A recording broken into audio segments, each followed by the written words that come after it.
Okay, we're going to find a source using search records and using Ancestry.com.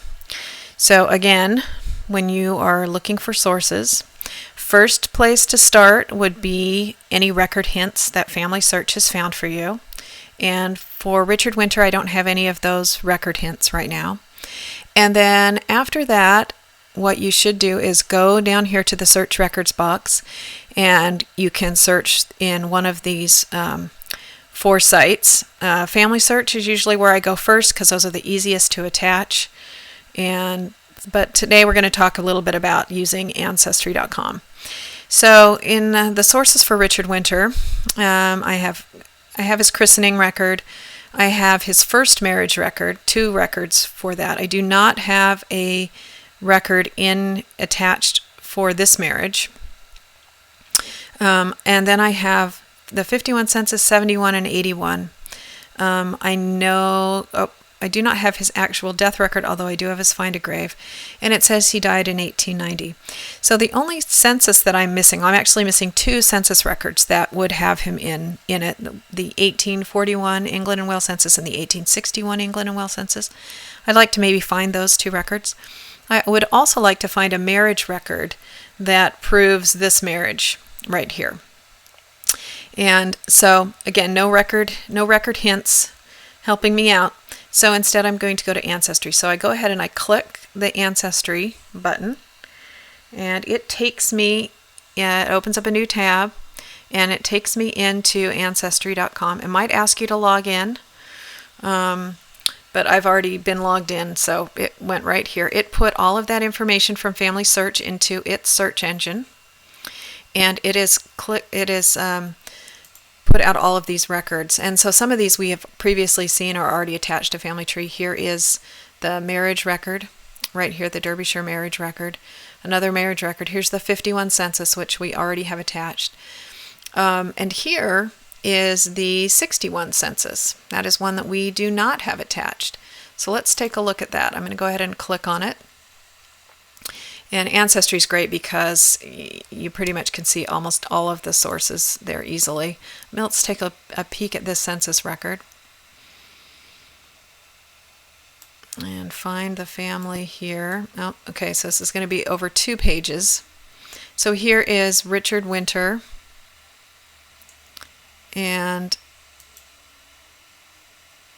I'm trying to see what they're doing to make sure that this is him, but it does look like them based on the birth year. It looks like he is no longer working as a needle maker, which was something that he was known for, but it looks like he's employing a bunch of people. So anyway, here he is. It's Appleby, Leicester, and then Mary was born in Bruntingthorpe, and I can look at the next page of the census for the children by clicking on this arrow. And here are the other people. There's William, John, Thomas, Richard, Mary, George, and Charles. And if we go back here, we can see there's William from the first marriage. And we have John, Thomas, Richard, Mary, Jane, George, Henry. Let's see what we had here. George, Henry, and Charles. Let's go back, George, Henry, and Charles. And we did not see Sarah Ann. She only lived for 3 years and would not be on the census record. She had died by 1848. And Herbert also lived just 1 year and also died in 1848. And then, of course, these children were not living yet. So we see all of these family members. Okay, so we need to attach this source to Family Tree.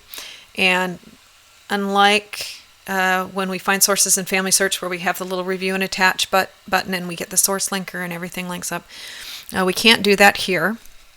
There is a way to attach this source to my Ancestry tree and then transfer the information into Family Search. That's a much more complicated process. We're just going to do the simple way. If you don't already have a tree going in Ancestry, we're just going to do the simple way to turn this into a source.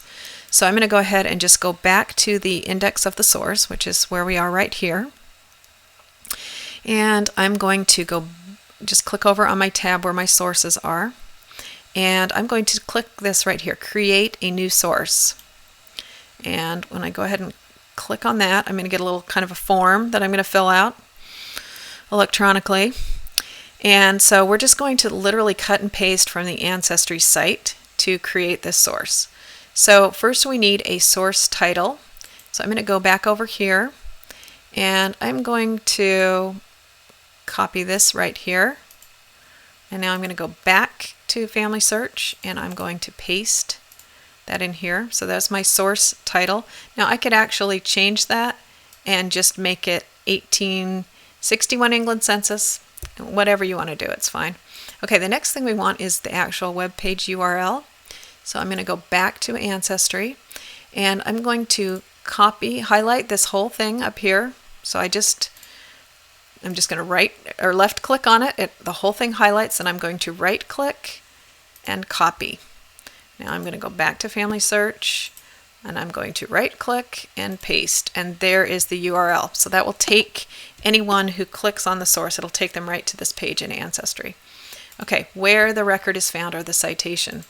Going back to the source here, and I'm going to scroll down, and here we have a bunch of information where the source is found. I'm actually going to just copy these two paragraphs, I think, right here. I should probably do all of this. I'll do all of this right here. Copy and paste. That gives source citation and source information, and then finally describe the record. You could type something in here. What I like to do with a census record is literally just copy this part right here. This gives me all of the people who are in the record. It's kind of like a little index. Whoops, gotta highlight it, and then I need to copy it. Copy, and now I'm going back here and I'm going to paste, and see that gave me, and if I wanted to get all fancy, I could move and tab all this information over, right? Line it all up, all perfect. And that way, if someone just wants to get an idea of what was actually there without going and looking at the source, they can see which members of the family were listed at the time. All right, and then once I'm done with all of that, I just go ahead and click Save. It's going to save the source for me. Now again, it's because of the partnership between Ancestry and Family Search, you can now, hold on, we got to finish this. This is attaching the source. So I created the source and now I'm attaching the source.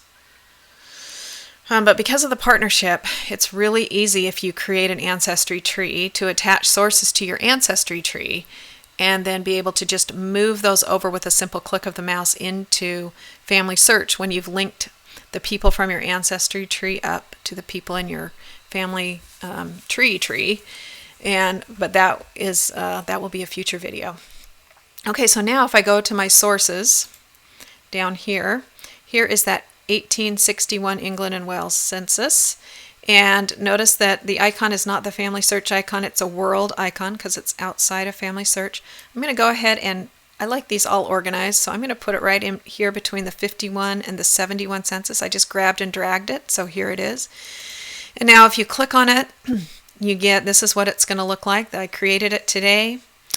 And here is the link to go to Ancestry. Here's the source citation. And then, of course, the people who are listed in the source. And if I click on the link, I get this thing. It's opening the source in a different tab on the browser, which is okay. And up comes the source, and anyone can see the source. So that's how easy it is to find and attach a source from Ancestry.com. And now I just need to see if I can't find a marriage record for Richard Winter.